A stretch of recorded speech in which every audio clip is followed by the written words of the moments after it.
جانور کے کان تھوڑے بہت کٹے ہوئے ہوں تو قربانی ہو جائے گی, آدھے سے زیادہ کان کٹا ہوا ہے تو قربانی نہیں ہوگی. سینگ کا مسئلہ بہت اہم ہے, جانور کا سینگ اگر جڑ سے نکال دیا تو پھر اس کی قربانی جائز نہیں ہے. آج کل بہت عذاب دے رہے ہیں جانوروں کو سینگ نکالنے میں, گرم اس سے جلاتے ہیں اس کو, 6-7 مہینے جانور عذاب میں رہتا ہے, تکلیف میں رہتا ہے. تو کچھ نہیں ہوتا, سینگ والا جانور کاٹ لے, کوئی ٹینشن نہیں ہے. آپ کے بغیر سینگ کے جانور کی تلاش کی وجہ سے یہ بیوپاریوں نے جانوروں کو عذاب میں ڈالنا شروع کر دیا ہے. تو اگر جڑ سے کٹا ہوا نہیں ہے پھر تو قربانی جائز ہے, اور وہ اندازہ ایسے ہوگا ہاتھ لگانے سے پتہ چل جاتا ہے کہ سینگ کا وجود ہے یا نہیں ہے. اگر جڑ سے نہیں کٹا ہوا ہوتا تو سینگ نظر آ رہا ہوتا ہے, وہ دوبارہ اگتا ہے. جڑ سے کٹ گیا تو دوبارہ نہیں اگتا.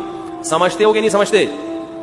تو اس لیے سینگ والے جانور کو بھی لے آئیں, کوئی مسئلہ نہیں ہے یار. آپ اس چکر میں یہ بیوپاریوں نے جانوروں کو عذاب دینا شروع کر دیا ہے. ٹھیک ٹھاک. اور کچھ مسائل ہیں قصائی کے. قصائی لوگ ایک بہت بڑی بددیانتی یہ کرتے ہیں کہ 4 رگیں کاٹنے کے بعد اندر بھی چھورا مارتے ہیں اس کے جانور کو جلدی ٹھنڈا کرنے کے لیے. یہ عمل خلاف سنت ہے. 4 رگیں کاٹ کے چھوڑ دیں, بلڈ نکلنا چاہیے جانور کا, تھوڑی دیر تڑپے گا, بلڈ اس کا نکل جائے گا, گوشت صاف ہو جائے گا. لیکن کسائی کے پاس ٹائم نہیں ہوتا. بار بار کہتا ہوں کہ جو لوگ جانور پر تھے, جیسے ہی 4 رگیں کٹیں وہ جانور کو چھوڑ کے کسائی پہ آ جائیں, وہ سارے کے سارے. اس کو کنٹرول کرنے کی اب ضرورت ہے, وہ کنٹرول سے باہر ہوتا ہے. اس کو کھڑا کر دیں, بولے جب اس کو تڑپنے تو جب یہ مر جائے گا, حلال ہو جائے گا, اس کے بعد آپ کو کھال اتارنے کی اجازت ہوگی. سمجھتے ہو کہ نہیں سمجھتے؟ ایک اہم مسئلہ یہ بھی ہے کہ جانور جب ذبح ہو رہا ہوتا ہے, کٹ رہا ہوتا ہے, تو لوگ اس کو ایک انٹرٹینمنٹ کا سما بنایا ہوا ہوتا ہے. یہ بالکل غلط ہے. چیخو پکار, شور شرابہ, یہ عبادت کا عمل ہے, عبادت کے طریقے پر ہونا چاہیے. دعا پڑھنی چاہیے, انی وجہت وجہی للذی فطر السماوات والارض. نہیں یاد ہے تو دیکھ کے پڑھ لیں. دعا کے بغیر بھی قربانی ہو جاتی ہے, لیکن عبادت کا موقع ہے, ذکر اذکار ہونا چاہیے, تکبیر ہونی چاہیے. لیکن یہ جو شور شرابہ, ہلا گلا, یہ بالکل شریعت کے خلاف ہے. بچوں کو کنٹرول کرنا چاہیے. ٹھیک ہے, اس سے پہلے وہ گھما رہے تھے, جانور انجوائے کر رہے تھے, اچھی بات ہے. لیکن جب ذبح ہونے کا ٹائم ہے, اس وقت یہ شور شرابہ, سیٹیاں, اچھل کود, یہ بالکل عبادت کے مزاج کے خلاف. سمجھتے ہو کہ نہیں سمجھتے؟ اور قصائی لوگ بہت دفعہ دیکھا ہے تکبیر نہیں پڑھتے جانور ذبح کرتے ہوئے. دیکھو, جانور خود ذبح کیا کرو, خود ذبح کیا کرو جانور. تکبیر, علماء کہتے ہیں جانور ذبح, اگر نیک آدمی جانور ذبح کرے گا اس کے بھی گوشت میں روحانیت آتی ہے, اس سے بھی اس کے بھی اثرات آتے ہیں. تو خود ذبح کرو یا کسی نیک آدمی سے ذبح کروا لو. قصائی لوگ بہت سے اچھے بھی ہیں, لیکن بہت سے ان میں پان گٹکے والے بھی ہوتے ہیں, اللہ کا نام ہی نہیں لے رہے ہوتے, نماز نہیں پڑھتے کبھی, تو اللہ کا نام نہیں لیتے. تو وہاں پر آپ زور زور سے تکبیر پڑھو. قصائی کو بھی بولے, بھائی تو گٹکا پھینک دے تھوڑی دیر کے لیے, منہ سے تکبیر نکال. جان کر اگر کوئی اللہ اکبر پڑھنا چھوڑ دے تو جانور کیا ہو جائے گا؟ حرام ہو جائے گا. سمجھتے ہو؟ تو اس کو بولو گٹکا پھینک, یہاں اللہ. مرغی ذبح کرنے والے بھی بہت دفعہ دیکھا ہے, نہیں وہ ذبح کرتے چلے جا رہے ہیں. بھائی منہ سے زور سے بول اللہ اکبر, بسم اللہ اللہ اکبر. تو مرغیوں والوں کو بھی ذرا پابند کیا کرے اس کا. یہ ایک مسئلہ ہے. ایک اہم مسئلہ یہ ہے کہ قصائی لوگ جانور ذبح کرنے کے بعد, حصے لگانے کے بعد, پٹ کا گوشت نکال کے کیا کر دیتے ہیں, اور اتنا گوشت وافر مقدار میں ہوتا ہے کہ لوگوں کو پتہ ہی نہیں چل رہا ہوتا کہ قصائی نے 6 مہینے کے لیے اپنی دکان میں بیچنے کے لیے گوشت اسٹاک کر لیا ہے. تو قصائی کو اس حرکت سے منع کریں. اسے بولیں یہ حصوں والا جانور ہے, سب کے حصے ہوں گے, آپ کو پیسے چاہیے, زیادہ پیسے لے لو ہم سے. کھانا چاہیے, کوئی بات نہیں, کلیجی پکے گی, جہاں سب کھائیں گے آپ بھی کھا لینا, گوشت کھا لینا ہمارے یہاں. یہ طریقہ غیر اخلاقی ہے. سمجھتے ہو کہ نہیں سمجھتے؟ جو گوشت اتنا نکال کے الگ کر رہے ہوتے ہیں, ان سے بولو پیسے زیادہ لے لو, یہ گوشت نہیں لو. اور کوئی مسئلہ کسی کے ذہن میں قربانی سے متعلق جلدی سے پوچھیں. ہے بھائی کیا؟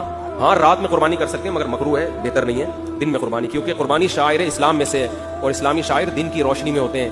اسلام میں تہوار رات کو نہیں منائے جاتے. رات کو تہوار غیر مسلم مناتے ہیں. کرسمس رات کو شروع ہوتی ہے, اسلامی تہوار کب ہوتے ہیں؟ دن میں. اسی سے پتہ چلتا ہے کہ اسلام میں عید میلاد النبی نہیں ہے, کیونکہ وہ رات کو منائی جاتی ہے, بتیاں لگائی جاتی ہیں, جبکہ اسلام کی ساری عیدیں کب ہیں؟ دن کی روشنی میں ہوتی ہیں. سمجھتا نہیں ہے نا بات کو. جب نہیں پڑے گا رات کو تو کیسے سمجھے گا بات کو؟